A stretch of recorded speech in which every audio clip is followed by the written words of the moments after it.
አነ ውእቱ አንቀጸ አባግዕ ዘበአማን፣ እውነተኛ የበጎች በር እኔ ነኝ። የዮሐንስ ወንጌል ምዕራፍ 10 ቁጥር 9 ላይ የምናገኘው ኃይለ ቃል ነው። እውነተኛ የበጎች በር በሉ እኔ ነኝ። እውነተኛ የበጎች በር እኔ ነኝ። ሶስተኛ በሉ እውነተኛ የበጎች በር እኔ ነኝ ይላል። ማን ነው እንዲህ ያለው? ጌታችን መድኃኒታችን ኢየሱስ ክርስቶስ ነው የተናገረው። ይሄ አንቀጸ አባግዕ ይባላል። የበጎች በር ምዕራፉ ራሱ የመጽሐፍ ቅዱሱ ክፍል ዮሐንስ ወንጌል ምዕራፍ 10 በራሱ አንቀጸ አባግዕ ነው የሚባለው። የበጎች አንቀጽ የሚለው በር ክፍል ይሆናል። ብዙም ብሎ በጥሬ ፍቹ አንቀጽ በር ይሆናል። በመጻሕፍት ደግሞ ይትባሃል አንቀጽ የሚለው ክፍል መደብ ጾታ እንደ ማለት ነው። እንደዚህ ይተረጎማል። ስለዚህ አንቀጸ ጾም ሲባል የጾም ክፍል የጾም መደብ እንደማለት ነው። አንቀጸ አባግዕ ማለት የበጎች መደብ የበጎች ክፍል ስለ በጎች የሚናገር ማለት ነው እና ዛሬ ስለ በግና ስለ እረኛ የሚነገርበት ቀን ነው። ኖላዊ ይባላል ዕለቱ። እንደምታውቁት እንደተማራችሁትም የዛሬው ዕለት ከልደት ቀደም ብሎ ያለው አንድ እሑድ እሱ ኖላዊ ይባላል። ኖላዊ ማለት እረኛ ጠባቂ ማለት ነው። ስለዚህም የጌታችን የመድኃኒታችን የኢየሱስ ክርስቶስ ጠባቂነት፣ የነቢያት ጠባቂነት፣ የሌሎችም ጥበቃ የሚነገርበትና የሚተረጎምበት አንቀጽ ነው። በቅድስት ቤተ ክርስቲያናችን ስርዓት መሰረት ሊቀ ጳጳስ በተሾመ ጊዜ፣ የደብር አለቃ በተሾመ ጊዜ፣ የገዳም አበምኔት በተሾመ ጊዜ፣ መምህራን ወንበር በተከሉ ጊዜ ይህንን ምዕራፍ አስተምረው ይሾማሉ ማለት ነው። ይህንን ምዕራፍ ያስተምራሉ። ለምን? እረኝነት ጥበቃ ስለሆነ። ስለዚህ ጌታችን መድኃኒታችን ኢየሱስ ክርስቶስ አስቀድሞ በብሉይ ኪዳን ከባሕርይ አባቱ ከአብ ከባሕርይ ሕይወቱ ከመንፈስ ቅዱስ ጋር ባለው በአንዲት በጸናች መንግሥት ነቢያትን ቅዱሳንን ሁሉ ሲጠብቅ ኑሯል። ሲጠብቅ የኖረ እሱ ነው። እሱ እረኛ ነው። እረኞችን እየሾመ ዓለምን ሲያስተዳድር ሲመግብ የሚኖር እሱ ነው። እግዚአብሔር በባሕርይ ስሙ እረኛ ይባላል። ከዚያ በኋላ ደግሞ የእሱን ሹመትና ረድኤት ይዘው ሕዝብን የሚጠብቁ ደግሞ እረኞች ይባላሉ። እግዚአብሔር የባሕርይ ስሙን በጸጋ ይሰጣል። ብርሃን ተብሎ እኛን ብርሃን ይለናል። እረኛ ተብሎ እረኛ ያሰኘናል። ንጉሥ ተብሎ ነገሥታትን ይሾማል፣ ንጉሥ ይባላሉ። ስለዚህ እግዚአብሔር ሁሉንም ጠቢብ ተብሎ እሱ ጥበብ ነው፣ ራሱ ጥበብ ነው፣ ደግሞ ጠቢብ ነው። ጠበብት ደግሞ ያሰኛል። የሚያውቁትን ጠቢባን ይላቸዋል። እግዚአብሔር የስም ስስት የለበትም። የባሕርይ ጌትነቱን አይሰጥም እንጂ ለስሙ ሁሉንም ሰጥቷል ማለት ነው። በየማዕረጉ በየጸጋው በስሙ እንድንከብርበት እሱ ክብራችን ሞገሳችን ሆኖ የእሱ ስም በእኛ ላይ ዘይት በሰው ራስና ፊት ላይ ሆኖ የሰውን ዝገት አስለቅቆ እንዲያበራ ፊት እንዲያበራ ገጽ እንዲበራ እንደሚያደርገው ሁሉ የእሱ ስም እንደ ዘይት ሆኖ በላያችን ላይ አድሮ የድንቁርናችንና የኃጢአታችንን ዝገት አርቆ እኛ በስሙ እንድንከብርና እንድናበራ የእግዚአብሔር ቅዱስ ፈቃዱ ስለሆነ እሱን እረኛ ብለን ተብሎ ሌሎች እረኞች ስለተባሉ እግዚአብሔር አይከፋውም። ሌላው ቀርቶ አምላክ ተብሎ ቅዱሳንም ራሱ አምላክ ብሏቸዋል። ይህንም ቢሆን በዚህ አይከፋም። የሚለየው በምስጢርና በጌትነት ነው እንጂ እግዚአብሔርም አምላክ ይባላል፣ ቅዱሳንም አምላክ ይባላሉ። እግዚአብሔር እረኛ ይባላል፣ ቅዱሳን እረኛ ይባላሉ። እግዚአብሔር ብርሃን ይባላል፣ ቅዱሳን ብርሃን ይባላሉ። ሌላው ቀርቶ እግዚአብሔር ውሃ ይባላል፣ ውሃም ውሃ ይባላል። እግዚአብሔር መድኃኒት ይባላል፣ እንጨትም መድኃኒት ይባላል። ስለዚህ እግዚአብሔር ለራሱ የሰጠውን ስም መልኩን ሲሰጠን እንዳልነፈገን ሁሉ ስሙንም እንድንከብርበት ሲሰጠን አልነፈገንም። ፍጥረትን በስሙ አክብሮ ፈጥሯልና። ስለዚህ እግዚአብሔር ከፈጠረው ፍጥረት ጀምሮ ፍጥረትን ከፈጠረበት ጀምሮ ይህንን ዓለም ጠብቆ አስማምቶ በጌትነቱ አኖሮታል። እግዚአብሔር ለመኖሩ ማስረጃው የዚህ ዓለም የፍጥረት ስምምነት ነው። ይህ ዓለም ፈጣሪ ባይኖረው ኑሮ እረኛ ጠባቂ ባይኖረው ኑሮ ምን ይሆን ነበረ? መጀመሪያው ዝብርቅርቅ ይሆን ነበረ። ይህ ዓለም ፈጣሪ ባይኖረው ኑሮ ምን ይሆናል? አንደኛ ልሙጽ ሊሆን ይችል ነበር። ልሙጽ ማለት ምን ማለት መሰላችሁ? እንደው ዝም ብሎ አማርኛው አይመችም፣ ግዙ ይሻላል። ልሙጥ ያለ ማለት ነው። እንደዚያ ማለት ነው። በቃ ድብልብል አንድ መልክ ማለት ነው። ቀይ የለ፣ ጥቁር የለ፣ ጣት የለ፣ አይን የለ፣ ጆሮ የለ፣ ሰማይ የለ፣ ኮከብ የለ፣ ውሃ የለ፣ እንጨት የለ፣ ዛፍ የለ፣ እንደው ሁሉ ዝም ብሎ አንድ ላይ የተደበለበለ ይሆን ነበረ። ፍጥረት ከአንድ ንጥረ ነገር ተገኘ የሚለው የሳይንሱ አስተሳሰብ የሚፈርሰው በዚህ ነው። እንደዚያ ቢሆን ኑሮ ፍጥረት ሁሉ አንድ አይነት ይሆን ነበረ። በውስጥ ካሉት ከመጠነ ቁስ ቢገኝ ኑሮ ከአተም ቢገኝ ወይም ደግሞ ከኤሌክትሮን ከሞለኪውል ቢገኝ ኑሮ ይህ ዓለም አንድ አይነት መልክ ይኖረው ነበረ። የተዝጎረጎረ መልክ ውብ ዓለም የተገኘው ፍጥረታትን ሁሉ ፈጥሮ የሚገዛ የባህሪ ገዥ ሕያው ቅዱስ እግዚአብሔር ስላለ ነው። ስለዚህ ሰሎሞን ምን አለ? በፍጥረታት ውበት የፈጣሪ ውበት ይታወቃል ይላል። በፍጥረታት ውበት መጽሐፈ ጥበብ ምዕራፍ 13 ላይ ሲናገር በፍጥረታት ውበት የፈጣሪ ውበት ይታወቃል። ይህ ዓለም መልክ ይዞ መኖሩ ውብ መሆኑ እግዚአብሔር እንዳለ ሁሉ ሰናይ ዘገብረ በጊዜሁ እግዚአብሔር ሁሉንም በጊዜው መልካም አድርጎ ሰርቶታል። እግዚአብሔር የሰራው ፍጥረት ሁሉ ውብ ነው፣ መልካም ነው። ስለዚህ እግዚአብሔር መኖሩ በሚታወቃል ብዙ ህብረ መልክ። ሌላው ቀርቶ ሰው ራሱ ማለት ነው። አሁን አያችሁ፣ የሰው እጅ ዝም ብሎ ጠፍጣፋ ቢሆን እጣት ባይኖረው ዝም ብሎ ልሙጥ ቢሆን አያስጠላም? ያስጠላል። አሁን ጥርስ እዚህ አካባቢ ባይኖር አይን ባይኖር እንዲሁ ዝም ብለን ግምድል ገደል እኮ ነበር ምን መስለው ማለት ነው። አይን ባይኖር አፍንጫም እንደው እንደዚህ ባይኖር እንዲሁ ዝም ብለን የምናስፈራራ የገደል ግማሽ ነበር ምን ሆነው ማለት ነው። እንደዚህ ያለ ሁሉ መልክ የመጣው ያው ቅዱስ ውብ እግዚአብሔር ስላለ፣ መልካም የሆነ እግዚአብሔር ስላለ፣ እርሱ ስላለ ከሱ መልካምነት መልካም የሆነ ፍጥረት ተገኝቷል። ሌላው በጣም የሚያስደንቀው ፍጥረት ሁሉ ስርዓቱን ጠብቆ ይኖራል። ስርዓቱን ጠብቆ በጎችን ያለረኛ ብናስቀምጣቸው ተበታትነው በገመድ አንድ ቤት ውስጥ ብናስራቸው ተጠላልፈው በቃ ታንቀው መሞታቸው ነው። ተመልከቱ። እረኛ አልባ ዝም ብለን አስረን በአንድ ጋት በአንድ ገመድ ብናስራቸው። እንደዚሁም ሁሉ ይህ ዓለም ያለ እረኛ ለይቶ በማይሰረ ፍቅር ይሆናል፣ በማይሰረ ሕግ ይሆናል።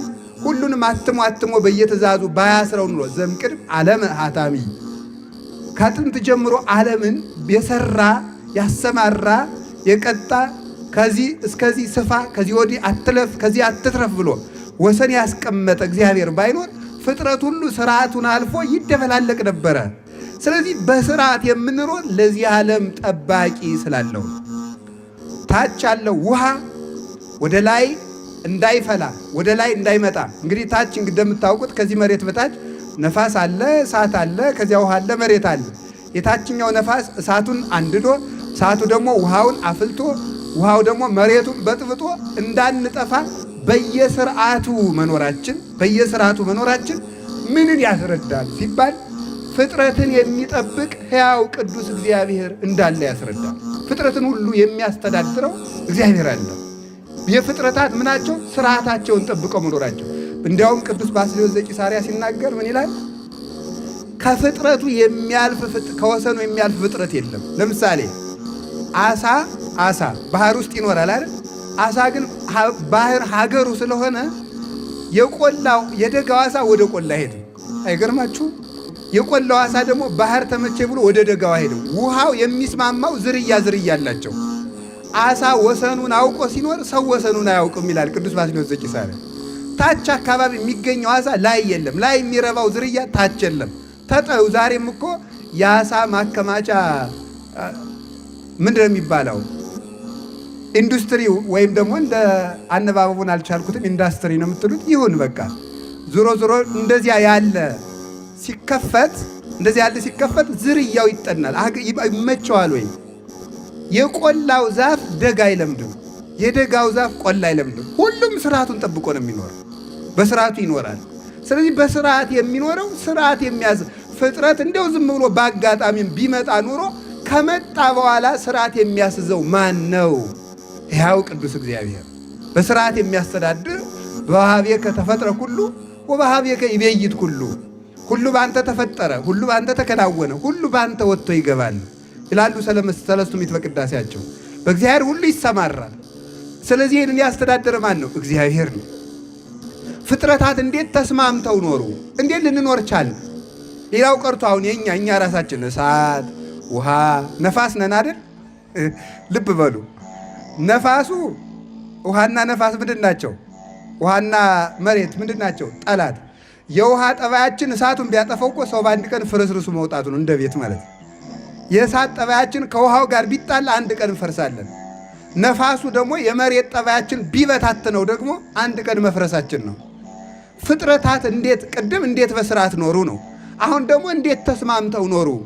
ተስማምተው የሚኖሩት እረኛ የሆነ እግዚአብሔር ስላለ ነው። ተስማምተው የሚኖሩት በስርዓት እንደ መሰንቆ ማለት ነው። መሰንቆ በጣም ብዙ ጭራ ነው ያለው።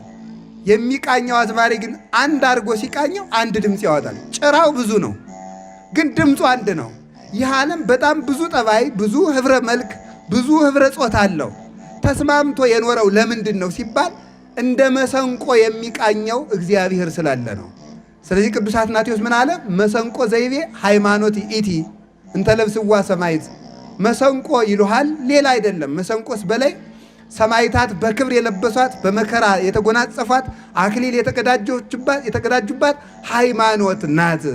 ስለዚህ የፍጥረታት ስምምነት ያለው እግዚአብሔር ስላለ ነውና እግዚአብሔር ሁሉን ጠብቆ ያኖራል። ይሄ ሁሉ የእግዚአብሔርን መግቦትና ጥበቃ የሚያስረዳ ነው። ስለዚህ እግዚአብሔር ዓለምን ፈጠረ፣ ሁሉን በየስርዓቱ ያኖረዋል። አራዊት ሌሊት ብሏቸዋል፣ ቀን አይወጡም። ቀን ካላቸው ሌት አይወጡም። ሁሉን በስርዓቱ እግዚአብሔር ይመግባል፣ እግዚአብሔር ይጠብቃል። እግዚአብሔር የሚጠብቅ ብቻ አይደለም፣ የሚመግብም ጭምር ነው። የፈጠረም ጭምር ነው፣ የወለደም ጭምር ነው፣ የሚያሳድግም ጭምር ነው፣ የሚያኖርም ጭምር ነው። ስለዚህ ፍጥረታትን በቸርነቱ እያስተዳደረ እየመገበ ዓለምን ፈጠረ። ፈጥሮስ ምን አደረገ? ጠባቂ ሾመለት።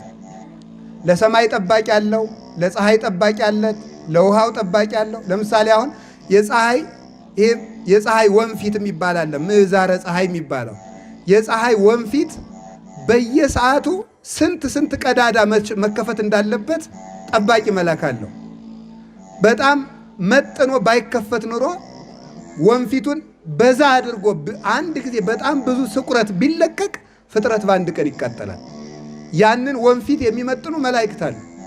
ያንን የሚመጥኑ መብረቅ ያለ ቦታው እንዳይወድቅ ያለ ቦታው እንዳይመታ የት ማረፍ እንዳለበት የሚጠብቁ መላእክት አሉ። ማን? እግዚአብሔር በጥበቃው ያሰማራቸው። ነፋሳትን የሚያወጡ መላእክት አሉ። ማን? እግዚአብሔር ያሰማራቸው። ዘያወጽኦሙ ለነፋሳት መዛግብት ይሆኑ 12 የነፋሳት መሳክው አሉ፣ ሀገሮች አላቸው።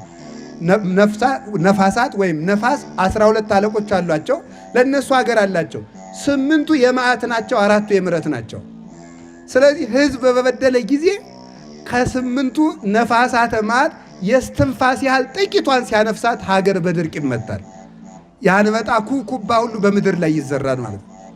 4ቱን ሲያነፍሳቸው ደግሞ በምድር ላይ በሙሉ ሰላም፣ አዝሪት፣ አትክልት በሙሉ ጽጌያት ይኖራሉ ማለት ነው። ይህንን የሚመጥኑ ማለት ነፋሳት አሉ። ውሃውን በሚጠጥ ምንድነው ቀላያት ወይም ውሆች በስርዓታቸው እንዲፈሱ ውሃ እንዳይበላሽ ውሃ ነፍሳለሁ የለውም? ምእመናን አለው የለውም? አታውቁትም? ታውቁታላችሁ? ውሃ ነፍሳለሁ አለው። ውሃ ነፍሳለሁ። እስመ ነፋስ ነፍሳት ይሆሙ ለማያት። ነፋስ የውሃ ነፍሱ ነው። የውሃ ነፍሱ ማን ነው? ነፋስ ነው። ስለዚህ ምን ማለት ነው? ነፋስ ቢያጣ ውሃው ይሞትና ሸቶ ተበላሽቶ የማይጠጣ ይሆናል ማለት ነው። የማይጠጣ ይሆናል፣ የማያነጻ ይሆናል። ስለዚህ ምን ይሆናል? መኖር አንችልም ማለት ነው። ስለዚህ ለውሃው መልአክ አለው። ለውሃው መልአክ አለው። ለከዋክብት መልአክ አላቸው፣ እንዳይንጠበጠቡ የሚያደርግ። አንዱ ኮከብ ቢወድቅ ብቻ ኢትዮጵያ ማጥፋት ይችላል። ከዋክብት ሁሉ በስርዓታቸው እንዲሄዱ እንዳይጋጩም ጭምር እንዳይጋጩ በስርዓት እንዲሄዱ በየስማቸው ቆጥሮ ዘይወልቆሙ ለከዋክብት በምልኦሙ ወይጼውኦሙ በበአስማቲሆሙ 1 2 ሰፍሮ ቆጥሮ የሚያውቃቸው እግዚአብሔር ለከዋክብት ተመልኩ። ይሄ ሁሉ ኮከብ እንዴት ብሎ በስርዓት እንደሚኖር አስደናቂ እኮ ነው። እንዴት አይጋጭም? እንዴትስ አይንጠበጠብም? ደግሞ በጠፈር የሚኖሩ ከሆነ ልብ ብላችሁ ስሙ። ቆይ ልንገራችሁ። ሸክም በላይ ተሸካሚ በታች ወይስ ተሸካሚ በላይ ሸክም በታች? የእናንተን ሕግ ነው የምትነግሩኝ። ለምሳሌ ጤፍ ብትሸከሙ ሸክሙ ነው በላይ፣ እናንተ ናችሁ በላይ። አቤት እሺ ጫማስ? ጫማ ተሸክሙ ነው ተሸካሚ ነው በላይ? አቤት ተሸካሚው ማን ነው? ተሸካሚው ሰው ነው። ጫማ ነው እንደሚሸከመው? ሰው ነው የሚሸከመው። የምናንቀሳቅሰው እኔ አይደለሁ እንደ ጫማዬን የማነሳው። ስለዚህ እኔ የሚሸከመው ነው። አንዳንድ ጊዜ ሸክም በላይ፣ አንዳንድ ጊዜ ሸክም በታች ይሆናል። ግን ዞሮ ዞሮ ግን ይሄ እግራችን ጋር ስለታሰረ ነው። በፍጥረት ሕግ ግን ሸክም በየት ነው ያለው? ሸክም የሚሆነው በላይ ነው።